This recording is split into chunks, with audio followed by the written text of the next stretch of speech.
You're listening to The Unstoppables, where each week we show you how to overcome obstacles and transform the sting of failure into the reward of growth. And now, here's your host, best-selling author, keynote speaker, and CEO, Bill Wooditch. Welcome to The Unstoppables. My guest today has something to me that is so significant. It makes me strike up that chord of human nature that is jealous. Because he not only was acquainted with the Rooney family, who owns my beloved Pittsburgh Steelers, he actually physically touched those 6 Super Bowl trophies. I admire and I'm jealous. Whether you're a millennial or you're a boomer, you're a millennial who has ambition, or you're a boomer who's trying to figure out how do we crack the code on millennials. You know, this show is for you. And on The Unstoppables, we're here to give you that way, to shorten that distance and lessen the pain, maybe lessen a little bit of that blood and pain and sweat to get where you are destined or where you really need to go. It's the purpose of the show is how do these guests, how they overcome adversity in their life? How have they gone through the tough things that you're going through or that you're about to go through, and how have they shortened the distance? Bob Fisch is my guest today. And we're going to talk to him about a company, a very successful company he started. And we're going to talk about a book he does now that's going to bridge that gap between baby boomers and millennials. Bob, welcome to The Unstoppables. Hey, Bill, glad to be on your program and speaking with you. I got to tell you, I am known for ambitious undertakings, but you are taking on something that's a tremendous undertaking in bridging the gap between boomers like myself and millennials like most of my company. What sparked your interest? What type of pain threshold did you expect to endure when you tried to bridge that gap? Well, I guess being in the retail business and building Route 21 to being actually the largest specialty apparel store in store count with over 1,200 stores, I had 400 people in the office and almost 300 were between 20 and 30 years old. And to me, that was a big key thing to be able to work with them. And I think one of my handles is I teach them business and they teach me life. And, you know, it's to me in bridging that gap, being very straight with you, you know, I built we built an extremely successful company. But my book, when we get to it, would not be as strong, I think, because it would have been, if I was still in the room, more of a memoir. And actually, in my first paragraph of the book, it says this is not a memoir. It is really about giving back. And really, nobody, as big as a business I built, Bill, nobody really cares about that. They care about how, through my actions of what I did and some of my people did, can help others be successful, not from theory. Nothing I did was from theory. I took over a business that I actually took into bankruptcy and reformatted the business in 2001, and then never missed an estimate for 11 straight years and 40 quarters. I took the business back private. I then went public in 2009, and then in 2013 sold the business for over $1 billion. Even real success. And then was working to go public. And then I decided it was me and the equity guys to part. And that's when I decided to write the book, bridge that gap that you're talking about. Well, there are 2 major points that I want to make sure that the viewers catch. 2 major points, and they are significant. The first point is that you taught your people business, and they taught you life. What that presupposes, the condition for that, means that you have to be open to. And it's very, very difficult for many people because of fear, because they want to stay in the bubble of what they think they know, to open themselves up to something different. Change, Bob, you know this because you deal with it every day, but change and loss are the 2 things we try to avoid as humans. And we don't want to change the way we think, and we don't want to lose the prestige of what we believe our position is, our power base is, especially for leadership. Because I used to run into these problems where I had to think that I was the most important person in the room, the most important person in every equation, every decision. And when I opened my mind to the possibilities of others and what if, and began to expand my base of knowledge, the company expanded likewise. That's huge, but that takes a leader who's willing to accept that they don't know it all, that they may not have clothes on at a particular day, right? And be open to the thoughts of others. The second part is this, is that you started to lead at a relatively early age for legacy. Understanding that, and again, if I'm making an assumption, correct me, understanding that you are known more for leadership based on what you tolerate than probably what you ever accomplish. So one of my measurements of success is, have I made a difference in people's lives? And then I will track and watch and see, and it's not about me, it's about them. So I want to be redundant as a leader. But those 2 points that you make are huge. And it's probably a good point for me to drop back and go, tell me a little bit about your history. You know, I came out of the backwoods of Western Pennsylvania. You know, tell me where you started and how you started Route 21. What was the founding principle? Go there. Where I started was actually in New York City and worked for a company called Abraham and Straus, which it's interesting. If I was looking for a job today, I had a lot of good background, but nobody would know the company's names because they're not in business anymore. That's what happens. But A&S was an unbelievable training ground. And what is important, you mentioned about leadership, and that's important. And tied in with that is mentorship. And I luckily had some really great mentors. One was Mickey Drexler, who built a business called The Gap, Banana Republic, and Old Navy, and then J. Crew. The other was Michael Jeffries, who built a small little business called Abercrombie and Fitch, and then worked with people like Tommy Hilfiger before he was even Tommy Hilfiger, and people like that. And so to me, mentoring is key, Bill, but what people don't realize, people say to me, you were lucky to have mentors. No, you push to have mentors and you find the mentors. And you go out of your way to do that, whether they're your bosses or not. And that really helps you. No different to if you're talking about leadership. Best would be Boston Celtics or Red Auerbach and what he did with his players who then became the coaches themselves. So to me, I learned that from A&S because it was a great place for upbringing and people were not afraid to speak up. I think with millennials today, that sometimes, look, I'm a disruptor. That used to be a bad word, but then it became a really good word, you know, and that, you know, I'm not afraid to take a stand and make a difference. And so to me, what was really key is that it's teaching people to speak up. At A&S, if we were controversial, everything was okay. And I know you relate to me. I say, I liked it when people were tough on me because I thought that means they liked me and said, I want you to do well. I didn't go marching up to the HR department if somebody talked bad or cursed at me. I always thought that was good. And so I always took the positive aspect of that. You know, I think it's the weak leader who needs to be liked because he or she is manipulated by the people. And I also think it's the weak leader who needs to be feared, who tends to try to manipulate the people. At the end of the day, your good people leave, and you're left with your ego in a room. I mean, that's really my philosophy. And a great point you brought out, one of the most salient points I've heard, is that, and I want the audience, because a lot of the audience is looking for, or in the mentorship, looking for a coach, is that you've got to seek out that mentorship. It's not going to just come to you for the most part, but you have to also be worthy of it. And the mentor has to be worthy of the mentee, and the mentee has to do the work and be worthy of the mentor. That's a definite two-way street for me. And you know, you talked about, you know, being a disruptor. Before that, there was a rebel, and that's what I was. So I'm embracing what you're saying. You also talk in your book about tribal knowledge. Would you describe what tribal knowledge is, and then tell me Sure. what that means? Well, to me, tribal knowledge and what I see is that people who work with you and it doesn't matter whether they're a millennial and young or older.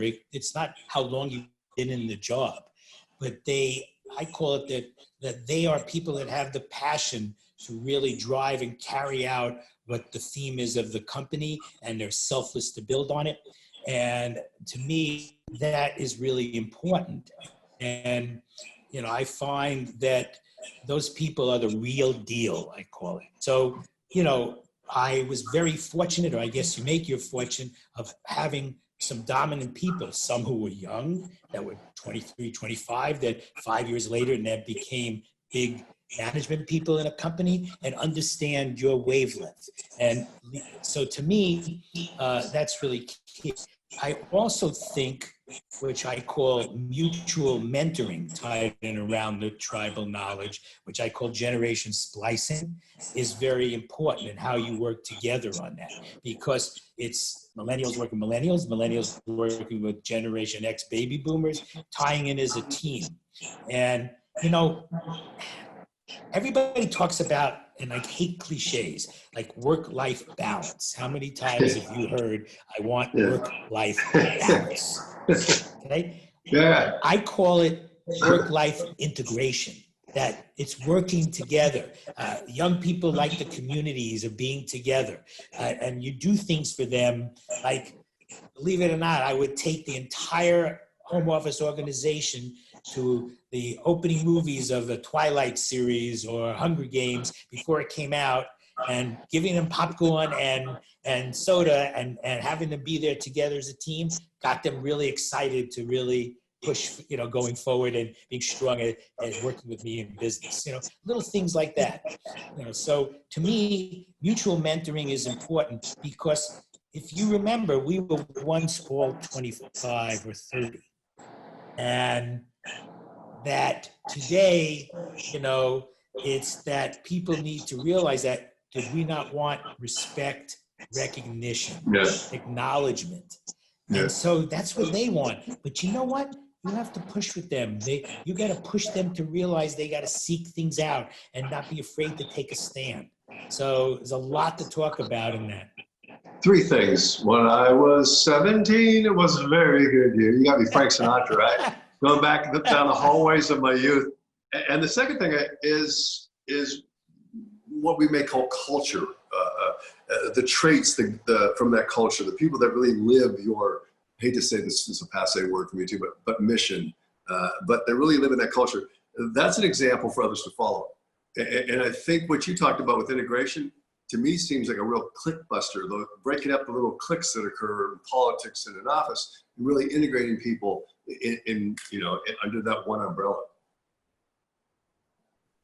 I agree with you. And the other thing with millennials, since, you know, that's the key here in understanding them, they feel that if they're 25 or 30 and they're not multimillionaires, or so should be successful ready to a point where maybe they should do what maybe we grew up doing, and like being happy in the job as far as building for your career, putting the pieces of the puzzle together. Because to me is that, you know, not everybody's going to be Mark Zuckerberg's, and that's a whole other story, you know, and that's not what it is. But they should feel good about accomplishments, and you want to work with them so they don't want to leave jobs every year or two. You know, the word epiphany doesn't sit well. They don't understand epiphanies of, like, I started out, look, I was going to be a marriage and family counselor, believe it or not. And I went to Columbia Grad School there. You ended up being a marriage counselor in another way with about 400 people. You know that, right? Yes. And it's in my book, and this professor and a marriage counselor advisor said to me, I don't think you should be doing this job. I was going to A&S at temporary basis at the time, and it was like the gates opened up in the sky, because sometimes we push to do things that maybe we don't want to do. Yeah. And all of a sudden, the president of A&S sat with 125 of us and said, one of you in this room will be having sports contracts like Pete Rose. Remember, that's a while ago. And, you know, and in 5 years we'll be making this and this in 8 years. And that's what I wanted to do. And I had an epiphany. And it's my role to try to help people clarify that, stick it out in the jobs, work hard at things, right, because you realize the 25-year-old is going to live to 100. I call it the best is yet to come. And so, me, that was in my 50s and early 60s. So you've got some years there where it's going to get even better, Bill. And you know, I'm a little older than you. But the point is, so we don't ever talk about this, but you'll be working as a spry 80-year-old, because that's just the way life is. People born today could pretend. So you can have extensive, our role as a baby boomer or a generation X to push with the millennials who really want it. And when you see that spark with them, embrace it. And I believe out of our way, just did it when we were 25 or 30. Yeah, so there's a point between social media showing off all this ostentatious external stuff. Most of the time, the person showing the stuff doesn't own it anyway. And going for that gold watch, because they don't want the gold watches. They do want something at the very best, I think, in the middle of that quick burn of satisfaction early. Give it to me now for less, and the gold watch. And I think that's called meaningful work. And you had mentioned and brought out stuff that you've got to be, acknowledgement is huge. But meaningful work is still meaningful to the millennials, correct? Yes. Yeah. Sorry, say that again. I couldn't hear you. Well, it goes back to the 1930s. A man named Frederick Taylor who talked about meaningful work. And I think you talked about the millennials' the need for appreciation, the need for recognition, the need to do something. Yes. I think that is meaningful to them. Meaningful work, I think, is the key thing, at least in what I found. What do you think of that? Oh, I couldn't agree with you more. But again, I think as leaders of a company, and even though these people didn't all report to me because, there's many different levels, I was always trying to be there for them. Look, I built a corporation that was over $1 billion, but treated it as a family business. It's hard to do that. And to me, it's all about people. It's all about people. It's not just data science. Data science is important. I think we lost the connection again. Yeah. Data science is important, okay? But it's not what comes first. People come first, leadership, and all that. And to me, that's zest of life was all about a business. And so I was a little different than a lot of CEOs. I really wanted to go out of my way to have the younger people feel how important they are to help us succeed. And give me a young person anytime that wants to do a great job, and they will help you build it for the future. And here's the thing, Bill. They have vision. They're creative. They're fun. But they don't always know how to take vision to fruition. And that's where they need the baby boomer or Generation X to guide them. I call it tough time counseling. I formed a millennials report, and that's what helped me with the book. So I had a lot of young people in that too. And I'm happy, as you said earlier, you have to be open and listen to people and get out of your comfort zone. They make me better. I make them better, they make me better. But I help them take it to levels so that they see how to build something to great success and take it to fruition. So the bridge that you're building is that bridge that takes vision to fruition, the how-tos of how do you might have this vision, but it's a fantasy without the reality of the result. And you're really showing them this is what you need to do to have that vision become fruition, reality. But they don't always want to listen to you because they think that they have all the answers in life. And you can't get stubborn to them saying, well, screw it, I'm not going to listen to you or speak to you. You got to get through to them. And I know it's a lot, it's work, but at the same time, that's why, to me, I'm the millennial baby boomer because I see both sides. And we all have traits, as you said, it's not just what you are, it's who you are. Yes. And your lifestyle of that. And to me, look, I'm in the next chapter of my business life. Everybody thinks because I'm not at Route 21, well, you must be retired or something like that. No. Do I sound like I want to be retired? No, it's just different. I'm in a new chapter. I wrote a book. I have a website, millennialbabyboomer.com, which is pretty cool. I've been on TV. I'm speaking engagements, and I want to give back to really have people see that they can be tremendously successful in business and life. And I want to help them get there by things that I achieved. Bob Fisch is the founder and CEO of Route 21. He's the author of Fisch Tales. That's F-I-S-C-H Tales, the making of a millennial baby boomer. So now we talked about your book. Where can we find your book?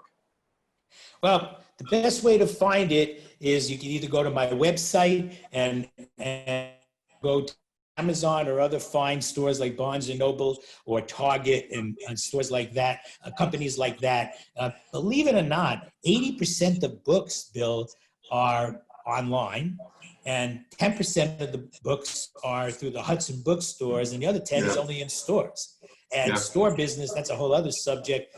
They're in the business like Barnes and Noble, and actually they just got a new owner, that it's not about selling books, it's about returning books on consignment if they don't sell. So, to me, it's a whole other story. But so it's a novel experience learning about the book thing. And as much as I want to sell a lot of books, it's more important to me to get the message across. Yes. So I'm doing well with the book, but go to my millennialbabyboomer.com website will help, yes.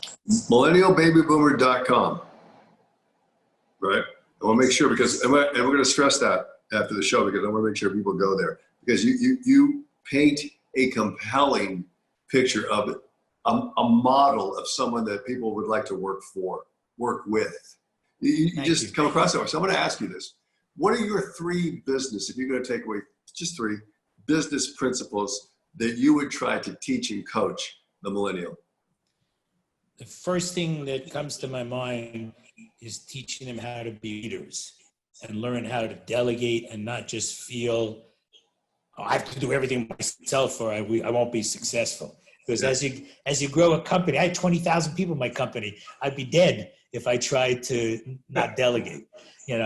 I think listening, that is a weaponizing listening. Mm-hmm. And I think that's a whole other subject. It's how to listen and listen to the person, listen to your customer, listen to the people that you work for, and then how to handle situations where it isn't just me. It's that my ideas could be good, but I want to see it through other people's eyes and how I can make it. I think that to me is really important. And it's just people and product. And it's creating an atmosphere of fun and excitement. And I know it sounds corny or hackneyed, but it's really what I built. I took my managers and buyers to Lady Gaga concerts in Pittsburgh. Okay, so to me, again, it's fun being with people. I'm really proud of having people being able to help me and teach me that are young while I teach them. It's time to give back. You have a different DNA. You come from a different place. You have a different way. You have a profound sense of empathy. I'm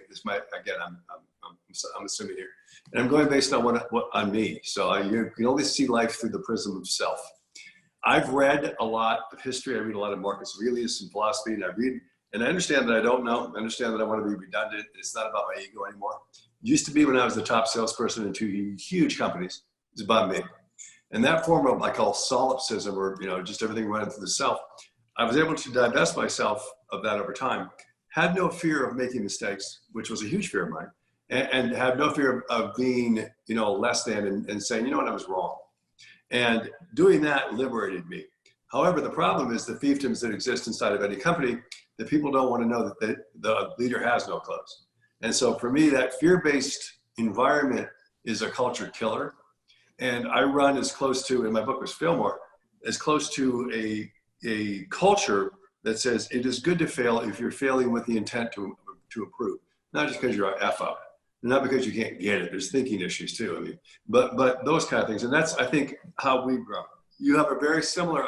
Again, I'm honored to have you on the show. I really am. But you're totally different as an individual. What I'm saying to you is, you can go out there and you can have the best message, and you do, as the font of credibility and the way you present. But I'm telling you, breaking through fear is the most frustrating thing. Well, what you're saying about fear, I have to, what helped me really be successful, and what I want to push with other people, is that I handled fear. I many times, and I'm not telling people to do it like I did it, risked certain things in business. Look, I worked for U.S. Shoe Corporation, and then I worked for a company called Luxottica, where my boss was Leonardo Del Vecchio and Claudio Del Vecchio. and Leonardo is worth about 30 billion and owns, LensCrafter, all the eyeglass companies and everything. These were tough dudes, and you had to put things on the line. And you can only do that, and you said it earlier, if you have a fact-based something that is important that's going to help other people, not just because you want to put it on the line and you want to do something, it's what other people need to see and hear. And so to me, there's many times in my career where I can tell you a quick story. In my first 3 or 4 years when I worked at A&S, people told me, one of my mentor, he was a store manager of a huge store that I was in, said, you're only going to be in the guys or the boys department because you don't know anything about fashion. So I ended up running Casual Corner Group, which was a big company, over $1 billion. And then I remember going to an A&S reunion, and the guy was still the store manager and asked me, what are you doing, Bob? I said, well, I guess I did differently than what you said to me because I never forgot it. And I'm running a fashion business. And then I ended up running Rue. So I get back at people by not being vindictive, but by taking what it is and having that fire in your stomach to be successful. And that's what I like to push people to do. My guest, Bob Fisch, is different. He is different. And I'm going to tell you why. He's able to take his own agenda and motive and understand that it only works for him if it works for others. Now, I want you to think about that. It only works for him if it works for others. Sir, running a company, or leading a company, how many people? 20,000, you say? Yes. 20,000 people. With your mentality, the culture you establish by empowering others is not only commendable. Like I said, a lot of my people, I think, would apply if you were still in that business. But that takes knowing yourself. And one of the things I would ask you, in addition to learning from mentors, who did you learn from, whether it was reading or conversing, to really mold a mentality, a mindset that was, it's about the agenda of others, not me first? Well, actually, since I was so involved about work and whatever, I guess it started out with Dr. Paul Vahanyan when I was at Columbia grad school, and just talking to him about what I should be doing in my life. And sometimes that molds you for the future.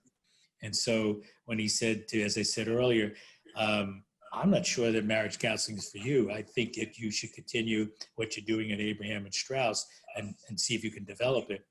That was a big deal to me.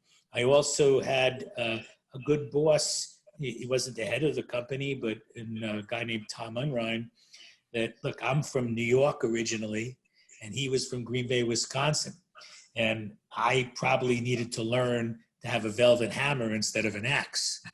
And so I needed to learn that. And you know what it is it goes to there. Look, I'm sure that when I was younger, and you learn later things in life, that I could be a little obstinate about things. But when somebody talked to me and said, this is what you need to do to be successful in this company, or you're not going to be successful, and I want you to think about it, I always thought about it because I always felt that the reason they did that they wanted me to be successful, not like they're picking on me. And so to me, that was important. And I remember once that, oh my God, I was making $12,000 a year as a manager, and I was offered $20,000 a year. Remember, this is a while ago, in manufacturing business. That's an 80% increase, in those days that was huge, So, and all of a sudden I was called into the office in Brooklyn, for Joe Velez's office. He's in the book too as a mentor. And I thought, oh God, I want to be a buyer. He's going to help promote me to a buyer, and he'll give me the raise to get up to the 20,000. And he sat down with me. I remember it was on a Friday. First, being in his office was an honor. So, and he said, Bob, I'm not giving you a raise. I'm not promoting you now. But you wouldn't be in my office if you didn't have a great future. So why don't you think about it? Once you're a buyer, maybe you should leave. But once you're a salesman on that, you need to learn to be the buyer first. And then you go do something. Yes. So he says, think about it over the weekend. So what did I say? I didn't wait for the weekend. I said, Mr. Velez, again, you wouldn't have me in here. I'm going to do work really hard. And in 6 months, I became a buyer. So I think that it's how you teach that to people that's invaluable, so that they have some patience. All right, but I'm going to give a takeaway because I'm huge on this. It's the second chapter of my book, Always Forward. You've got to think and do. And what Bob did was this. He had a thought and he acted with a sense of urgency, because I think business runs on two senses, common sense and a sense of urgency. Everything else is numbers. You don't have one of the first two, you have no numbers. But you have to have that urgency to do things now. And I think so many of us are stuck in the crosshairs of indecision. You know, we need a quarter to flip to order dinner. And I think, what would you say to the person, the millennial who's indecisive, who's got one foot in the dock and one foot on the boat, and saying, I don't know what I really want to do? Because you want to be a marriage counselor, and it couldn't be a bigger pivot to what you became. I mean, you couldn't. So what would you tell the millennials who say, I'm 21 years old, I don't know what I want to be? Well, and it's okay to not know what you want to be. And, that's the first thing that I would tell them. It's okay. But pour your efforts into whatever you're going to do. And be open-minded to trying to learn about it. Because I was like, I don't want to be in retailing. My father was a manufacturer. It was the last thing I wanted to do. And it became what I did for the rest of my business career until now. And I don't really remember too many times where I felt work was work. Pour yourself in, pour your efforts into whatever you do, and learn something where you are. Don't just pick up a paycheck. Don't go in there just for the job. Go in there and grow your skill set. It's wonderful. And don't be yes. You're a walking dichotomy in this way. You're an Ivy Leaguer and you want to get into marriage counseling. What is it inside of you that said, I just think I want to be a marriage counselor?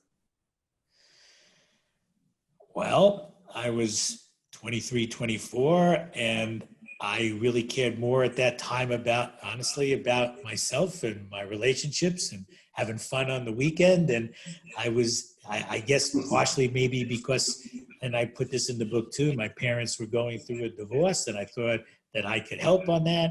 And that's where I thought about it. And then I realized I was free. Look, nothing was better than me working. My first job, I didn't make a lot of money, but I was free. I felt like I'm going to make it in the world, that I can make it on my own. When you have these fears, I overcame that and said, I could be successful and don't have to rely on my family or my parents or my father. And that was a great day. And so from there, it just carried with me for the rest of my life. And I never worried about how much money I was going to make. It's like these young people, I just read in the New York Post last week that, they're stretched at six-figure salaries are stretching the millennial. And I'm like, okay, because yes, they like to go to Europe and to Asia and wherever every 3 months, and they go to dinners that I couldn't afford until now, and stuff like that. But I just take one day at a time on that, and I felt that it will come to me, and just work hard, and that's the tribal knowledge that I learned, and then I wanted to pass that on to other people. We are in agreement that you do work for your freedom. Yes. You work for your freedom, and there is no greater liberty than to be able to work for your freedom. Every step, one step forward, always forward. And I got to hit you with this. Right? So this is an underhanded pitch for you.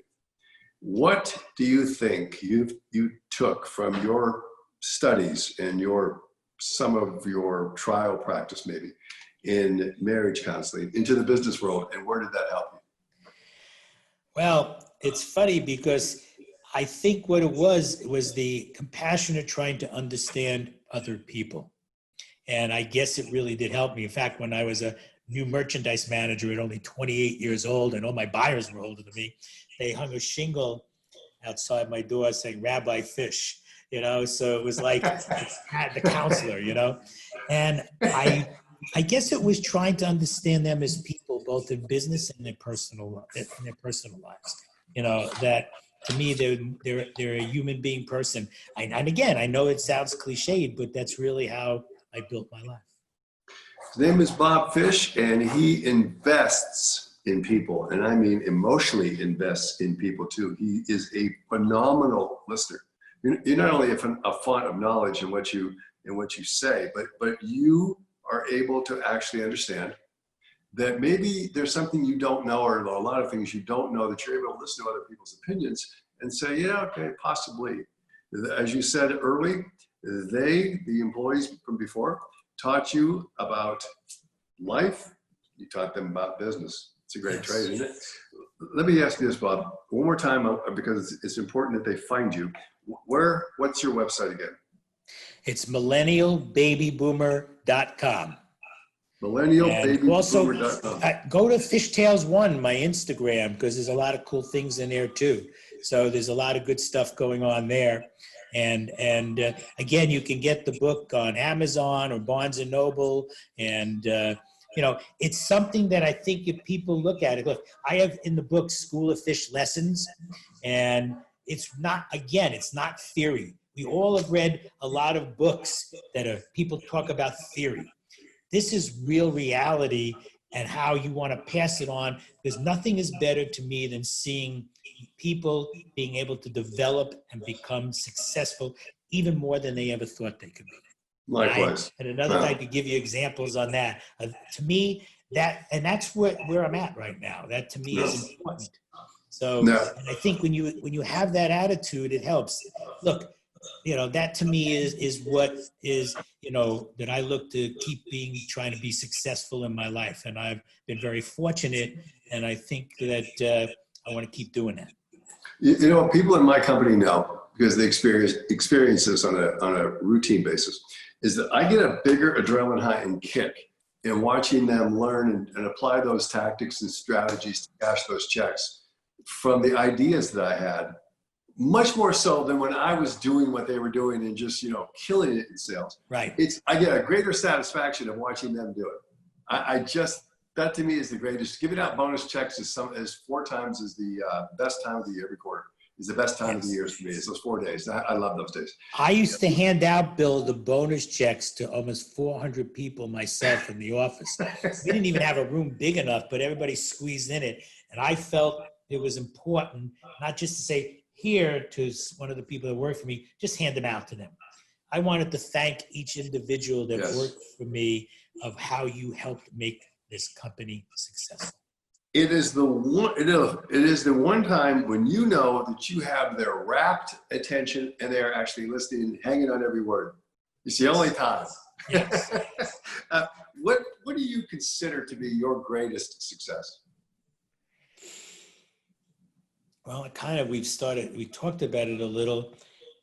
My greatest rewards are seeing the fulfillment of people and a company building and doing well.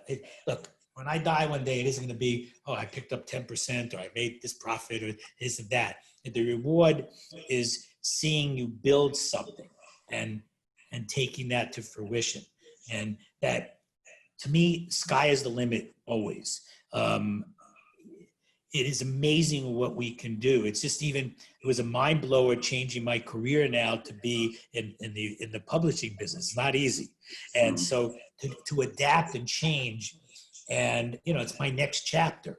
And so to me, I'd say my biggest achievement is seeing people being successful and you're part of it, and building a structure, building something.